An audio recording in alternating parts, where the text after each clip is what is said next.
You've probably heard the famous Bible stories 100 times, right? Jericho's walls tumbling down, King David's rise to power.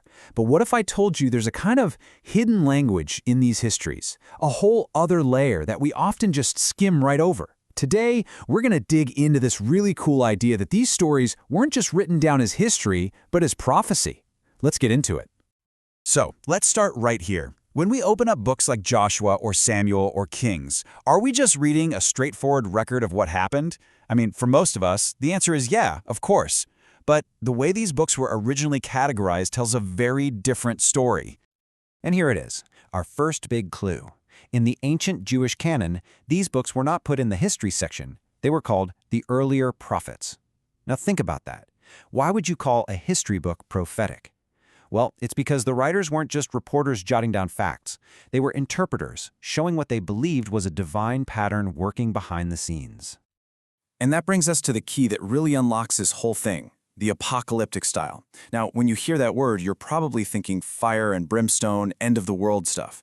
But it's actually a literary method. It's a way of writing that uses visions, really powerful symbols, and what you could call prophetic drama to show that history isn't just random. It's a stage for a much bigger divine story. All right, let's see this in action. Our first case study, the fall of Jericho. On the surface, it looks like a simple military victory. But when you read it closely, the text itself presents it as something way more profound. The whole thing doesn't even kick off with a battle plan. It starts with a vision. This angelic commander just appears to Joshua, who immediately hits the deck and worships. This single moment reframes everything that's about to happen. This isn't a human conquest, it's a divine act. And check out the instructions Joshua gets. This is not military strategy, not even close. It's a divine ritual. And just notice the repetition. 7 priests, 7 trumpets, march for 7 days, and on that last day you circle it 7 times. In the Bible, the number 7 is all about divine completion and perfection. So the city doesn't fall to battering rams, it falls to trumpets and a shout. This is pure prophetic drama. So you really have 2 ways of looking at this. The straightforward historical view, yeah, it was a key military victory. But the apocalyptic view, the one the text itself is pushing, is that Jericho's fall was a symbol. It was a prophetic sign of the ultimate defeat of anyone and everyone who opposes God's kingdom. And you can see just how powerful this symbol became, right? Centuries later, New Testament writers are grabbing this exact imagery. Those 7 trumpets in the book of Revelation, that's a direct callback to Jericho. That great shout and trumpet blast at the end of time, it all points back to this one foundational symbolic event. Okay, let's move on to our next piece of evidence and see how this pattern just keeps building. We're going to look at the story of King David and a moment that wasn't about a battle at all, but about a divine promise that changed everything. So, David is king now, he's settled, and he wants to build a permanent temple, a house for God. Makes sense? But God, through the prophet Nathan, completely flips the script. The message is basically, you're not going to build me a house, David. I'm going to build you a house, meaning a royal dynasty. It's this incredible shift from a human project to a divine revelation. And here is the absolute heart of that revelation. The key word here is forever. This promise is pointing way beyond David's son, Solomon. It's talking about an eternal kingdom, an eternal throne. This isn't just politics, it's an apocalyptic vision of a reign that will never, ever end. And this vision? It becomes the seed for pretty much all of Israel's messianic hope.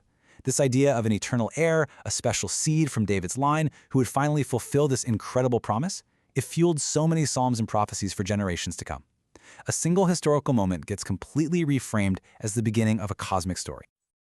Now, this pattern of history being shaped by divine revelation and prophecy doesn't just stop with David, not at all. It becomes a recurring theme all the way through the stories of Israel's later kings. And you can just see the pattern emerge. Boom, boom, boom. Solomon's reign starts with a divine dream, but it comes with a prophetic warning. Then, a prophet literally acts out how the kingdom is going to split. And when that new king, Jeroboam, messes up, the same prophet announces his dynasty is finished. Then Jeroboam's successor, he gets the exact same prophecy of doom. It's a clear cycle presented in the text. Divine word, then fulfillment. History is following a script. So right before the kingdom was about to be torn in 2, the prophet Ahijah used this incredibly powerful, tangible symbol to get God's message across. and it all revolved around this number. Get this, he takes his brand new cloak, rips it into 12 pieces, and hands 10 of them to the guy who's about to become the next king, Jeroboam. This wasn't just him saying what was going to happen. It was a symbolic act. It was prophetic theater. He made the coming political disaster real and tangible right there in front of him. The nation's history is literally acted out before it even happens. So when we just take a step back and connect all these dots, we see this really consistent way of writing history emerge. It teaches us how to read between the lines. And there it is. The hidden language is revealed. Jericho's fall is presented as a prophetic drama. The promise to David is framed as a messianic vision. And the history of the kings? It follows this clear pattern of divine word and then judgment. The big takeaway here is that these so-called historical books are absolutely loaded with the language of apocalypse, symbols, visions, prophecy, all to reveal God's hand guiding the course of history. And that leaves us with one last question to chew on. How does seeing this hidden language change the way we read these ancient stories? Well, it suggests that for the people who first wrote them, history was never just about what happened. It was all about what it meant.